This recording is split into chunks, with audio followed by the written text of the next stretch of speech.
I've spent the last 3 years, one card at a time, building the single most blinged out Magic deck that I've ever owned in my entire life. And after adding 2 more cards yesterday at PAX Unplugged, the deck is now 12 cards away from its final form. If you've been following my content at all these last few years, you know this Gearston Starn deck has been my obsession. Like, I have put everything I have into this deck. Every chance I get to trade anything away for a specific card for it, that's what I do. And while there's always going to be at least one person complaining in the comments about me showing off my fancy, expensive deck for the 97th time, it's just a special deck to me. It's like the thing that I've put the most energy and effort into, and I get excited anytime I see an opportunity to upgrade another card. So here's what's left to upgrade. There's only 12 total cards left. Going into the weekend, the 14 cards to upgrade became 12 when I upgraded the Ancient Tomb into this original Zendikar Expedition from the Galaxy Fell from Edge of Eternities. I also upgraded this heavily played foil Rhystic Study from Prophecy to the Confetti foil. Pretty epic. Worked with Journey's End Games, my partners over there. You guys know I talk about them a lot. They came up with an awesome trade for me to make it possible. 2 cards that I really wanted for, a moat is the big card, but then a few other cards as well. One caveat in this conversation is that there are versions of cards in this deck that I've chosen to put a version into the deck. Like, this is my favorite version, not necessarily the most expensive version, because this is just the version I like more, right? I don't really like the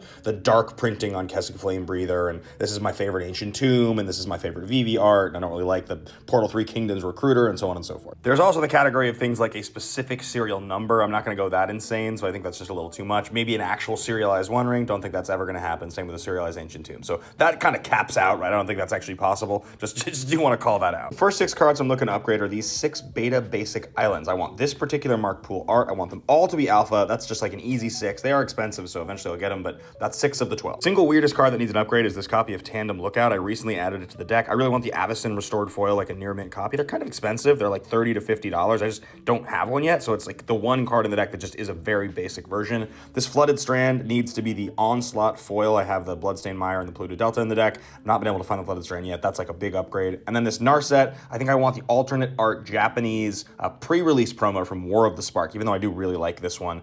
That's 3 cards that I think are just clear upgrades that need to happen in the deck at some point. Force of Negation, I'm right on the line. This has been my favorite art on Force of Negation for a long time. I really like this version. The one I would really consider adding is the Japanese buy a box promo from Final Fantasy, like the Witches something or other. It's very cool. I don't know that I actually want to make that decision. I like this one a lot. I might just like this one more, so this one's like sort of 50-50. And then you have these 2, which are both just like insane, beautiful cards that already exist in my deck. A 4 and black border German Volcanic Island and a Judge foil Wheel of Fortune. I'm putting together an alpha set at some point in my life, so an alpha Wheel of Fortune eventually will replace this one. Doesn't seem like a huge priority because I just got the Judge foil, but the alpha, is on my radar. And then a beta Volcanic Island is the other one, right? Those are the last 2 sort of gigantic upgrade cards left. Otherwise, pretty much every single card in the deck is what I want it to be at this point. I'm sure I'll update the deck list over time, but my project continues. I don't know. Do you guys have a deck like this that you've put like all of your energy and effort for years of your life into? Let me know below in the comments.